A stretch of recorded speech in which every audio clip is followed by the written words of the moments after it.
Have you ever felt like saying yes was the only answer? Like saying no would make you feel ungrateful or selfish? I used to feel that way. I'll say yes, yes, yes, yes to everything and to everyone until I realized that it was draining me mentally and physically. Welcome back to my channel. My name is Lai, and today we are diving into something I wish I'd learned sooner: how to say no without guilt. Growing up, no wasn't a word that I used often. As the eldest daughter, saying yes was like an obligation, a way to show respect to the family, to the elderly, and to the distant relatives. And for years, I followed that expectation without questions. I was the go-to for everyone. Someone needed help, I'll drop everything. No questions asked. And I thought I was doing the right thing. And that yes mentality didn't stop. I carried it even into my career, thinking that saying yes would make me a better team player. At work, I became the one who volunteered for every task and took every project. I thought saying yes to everything would make me a better employee. But over time, I started to feel overwhelmed and undervalued and even burnout. And then I'll see people who did half the work getting promoted.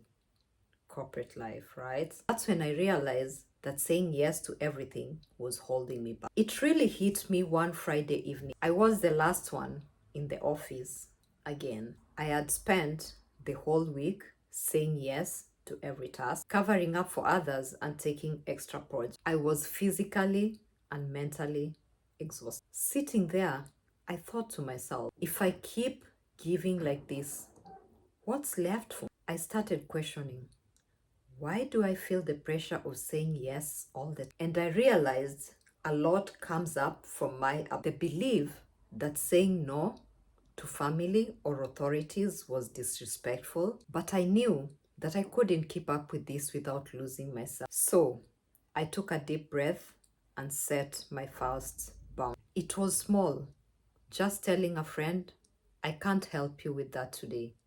I have other plans. It felt strange, like I was being selfish or disrespectful. But something amazing happened. They just said, okay, and moved on. The world didn't end because I said no. At work, I decided to try and set boundaries too. I told a colleague, I can't take that project right now.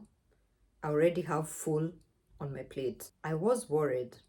I thought they'll think that I'm not a team player, but they just nodded and moved on. And that's when it really hit me. It wasn't everyone's job to project my time and energy, and that it was up to me. I know boundaries can sound intimidating, but for me, it was taking the small steps and learning to say no without feeling guilty. If you are stuck in the yes cycle, trust me, I get it. That first no feels so uncomfortable, maybe even selfish. But every time I set boundaries, I'm teaching others how to respect my time. And honestly, I've started to respect myself too. So, what's that one thing that you want to say no to this week? How are we setting boundaries? Let's comment on the comment section. I'd love to know how everyone is setting boundaries and how some of us have gotten through this idea of saying yes, yes, yes to